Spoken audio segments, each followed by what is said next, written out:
નમસ્કાર દર્શક મિત્રો, આજનો આ વિડીયો જે છે એ ખાસ કરીને માતા પિતાઓ માટે છે કે જેમના બાળકો અત્યારે બાળપણની અંદર મજા લઈ રહ્યા છે. આજે અચાનક એવો વિચાર આવ્યો કે મારો પણ આજે જન્મદિવસ છે, એટલે હું મારા બાળપણની અંદર સરી ગયો. આમ તેમ કરતા કરતા બાળપણ પૂરું થઈ ગયું, કેટલાય વર્ષો નીકળી ગયા. પણ આજે એવો વિચાર આવ્યો કે શું બાળપણ હતું, એ બાળપણના દિવસો, એ બાળપણની રમતો. ખરેખર આજના બાળકો જે આપણા છે એ એવી મજા લઈ રહ્યા છે? ખરેખર એ વાસ્તવિક રીતે એમનું બાળપણ માણી રહ્યા છે? આ પ્રશ્ન દરેક માતા પિતાને થવો જોઈએ કે ખરેખર મારું બાળક છે એ બાળપણની મજા લઈ રહ્યું છે કે કેમ. તો એમના માટે હું કેટલાક એવા મુદ્દાઓ આપની સમક્ષ રજૂ કરવા માંગુ છું, અને એના પરથી એટલું કહેવા માંગુ છું કે આપણા બાળકોનું બાળપણ ખોવાઈ રહ્યું છે. તમને નથી લાગતું કે આપણા બાળકોનું બાળપણ ક્યાં ખોવાઈ રહ્યું છે? કઈ રીતે? તો પહેલો જ મુદ્દો છે કે બાળપણની મજા. બાળકો જ્યારે નાના હોય, રમતા હોય, એમને કોઈ દુનિયાદારીની ખબર નથી. બસ એને એની મસ્તીમાં મસ્ત હોય, એ મજા કરતું હોય, અને જે જોઈએ એ લઈ લે. એને સારું શું ખરાબ શું દુનિયાદારીની કંઈ ખબર જ નથી. બસ એને તો એની મસ્તીમાં મસ્ત છે. પણ અત્યારના બાળકો એ ખરેખર એ મજા લઈ શકે છે? બાળક સ્વતંત્ર રીતે આજે હસી પણ નથી શકતું, તો એ બાળપણની મજા ક્યાંથી લઈ શકે? તો પહેલો મુદ્દો એ છે કે બાળપણની મજા. બાળકને એની મજા, એની મસ્તીમાં રહેવા દો. બીજો મુદ્દો છે કે બાળકના ચહેરા પર સ્મિતના બદલે ઉદાસી કેમ? બાળકના ચહેરા પર સ્મિતના બદલે ઉદાસી કેમ છે? બાળક આજે હાસ્ય, એના ચહેરા પર આમ ખિલખિલાટ હોવો જોઈએ, પણ એ નથી જોવા મળતો. બાળક ઉદાસ દેખાય છે. કેમ? કારણ કે એ બાળક નાનપણથી જ એવી શાળાઓની અંદર અભ્યાસ કરે છે કે જ્યાં એની ટેસ્ટ શરૂ થાય. એડમિશન લેવા માટે પણ બાળકને ઇન્ટરવ્યુ આપવો પડે. તો પછી બાળકના ચહેરા પર સ્મિત ક્યાંથી જોવા મળે? અને એ આપણો સમય હતો જ્યારે પ્રાથમિક શાળાની અંદર મિત્રો કે સગા સંબંધીને કે કુટુંબમાંથી કોઈક આપણને ટીંગાટોળી કરીને પ્રાથમિક શાળામાં ભણવા લઈ જતા. એ દિવસો યાદ છે. સ્કૂલમાંથી ભાગી જવું, એ બધું બાળપણ હતું. અને આજે તો બાળકને સ્કૂલ બસની અંદર જીપીએસ સિસ્ટમ લગાવેલી બસની અંદર બાળકને મોકલવામાં આવે. કેમેરાની અંદર બાળક આપણું કેદ હોય છે. તો એ બાળક શું એના ચહેરા પર આપણે સ્મિત જોઈ શકીએ? ત્રીજો મુદ્દો, સ્કૂલ બેગનો ભાર. અત્યારે સરકારે જાહેર કર્યું કે ભાઈ ભાર વિનાનું ભણતર, અને એમાં પણ 10 દિવસ એવા આવે કે બેગલેસ ડે. બેગનો વજન એટલો વધી ગયો કે સરકારને એવો નિર્ણય કરવો પડ્યો કે ભાઈ 10 દિવસ બાળકને શાળામાં બેગ નથી લઈ આવવાનો.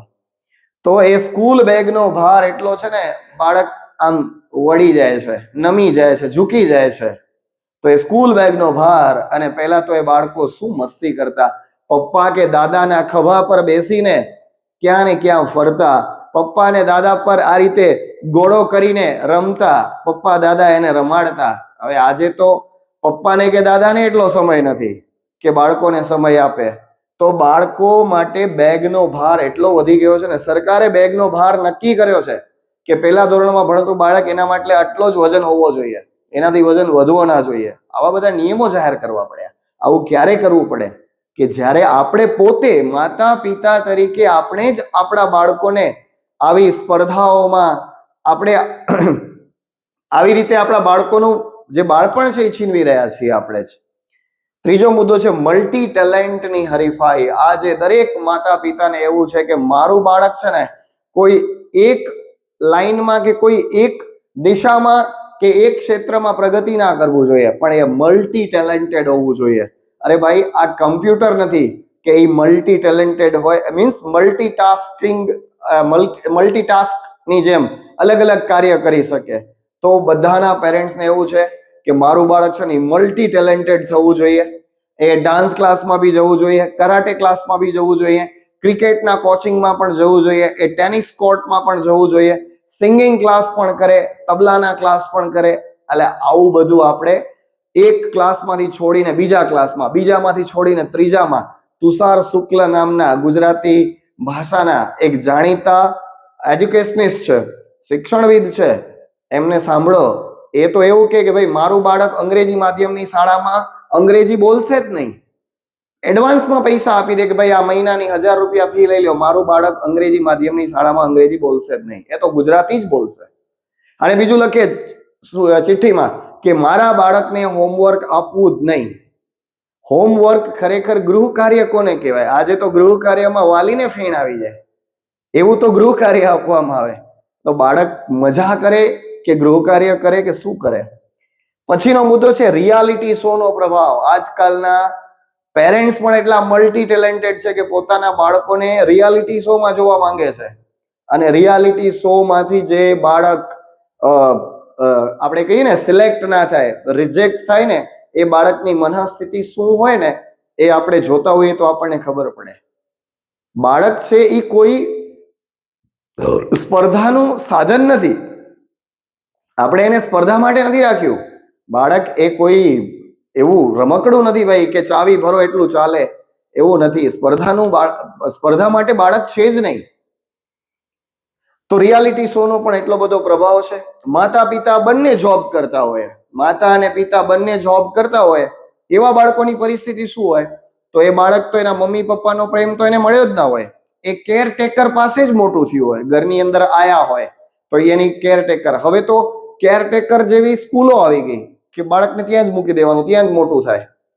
તો આવી રીતે ભણતું હોય, એમને બીજા કોઈ સાચવતા હોય તો ત્યારે એમને એના મમ્મી પપ્પાનો પ્રેમ મળતો નથી અને એનું બાળપણ ક્યાંક ને ક્યાંક અહીંયા છીનવાઈ જતું હોય છે. બાળકને બધું જ શીખવવા કરતા તેને જેમાં રસ રુચિ હોય ને એવું જો શિક્ષણ આપવામાં આવે ને તો તમારું બાળક ખરેખર સાચા અર્થમાં એને જેમાં રસ છે. આપણે આજકાલ તો ઘણા બધા પેરેન્ટ્સને એવું છે કે પોતે બહુ સુખી સંપન્ન છે તો એમનું બાળક તો ડોક્ટર જ બનવું જોઈએ, કેમ કે સોસાયટીમાં આપણી ઇમેજ શું, આપણો મોભો શું. તો એના માટે થઈ અને બાળકોને ફરજિયાત સાયન્સ રખાવે, ફરજિયાત એને સીએ બનાવડાવે, પણ બાળકને રસ કંઈક બીજો જ છે. તો ત્યારે એવા વાલીને, એવા માતા પિતાને મારી વિનંતી છે કે તમારા બાળકને ખરેખર જે ક્ષેત્રમાં રસ છે ને, રુચિ છે ને, એમાં જ એને આગળ વધારો, તો બહુ સારું એવું ભવિષ્ય બનશે. અને બાળકને બાળપણ સંપૂર્ણ માણવા દેવું જોઈએ. ફિનલેન્ડ નામના દેશની અંદર બાળકને 8મા વર્ષે પહેલા ધોરણમાં એડમિશન આપવામાં આવે છે. ત્યાં સુધી એને મજા કરવાની છે. અને એનો અભ્યાસક્રમ પણ આખો એવો વ્યવસ્થિત સરસ ગોઠવેલો છે કે બાળક મજા કરતા કરતા ભણે. અને આપણે તો અહીંયા આપણું બાળક 4 વર્ષનું થયું એટલે આપણા બાળકને આપણે ક્યાં મોકલી દઈએ? સીધું LKG-માં, નર્સરીમાં, અને બાળક ભણતા ભણતા 25 વર્ષ સુધી અભ્યાસ કરવાનો. એટલે આમ કરતા કરતા 21 વર્ષ એને અભ્યાસમાં કાઢવા પડે. તો મારો કહેવાનો અર્થ માત્ર એટલો છે કે આપણા બાળકોનું જે બાળપણ છે ને એ ક્યાંય ખોવાઈ ન જવું જોઈએ. આપણે એને પૂરેપૂરું બાળપણને માણવા દેવું જોઈએ. જો મારો આ વિડીયો આપ સુધી પહોંચ્યો હોય અને જો આપને સારો લાગ્યો હોય તો ખાસ કમેન્ટ કરજો, વિડીયો શેર કરજો અને આ ચેનલને સબસ્ક્રાઇબ કરજો. ધન્યવાદ. ફરીથી મળીશું નવા વિડીયોમાં.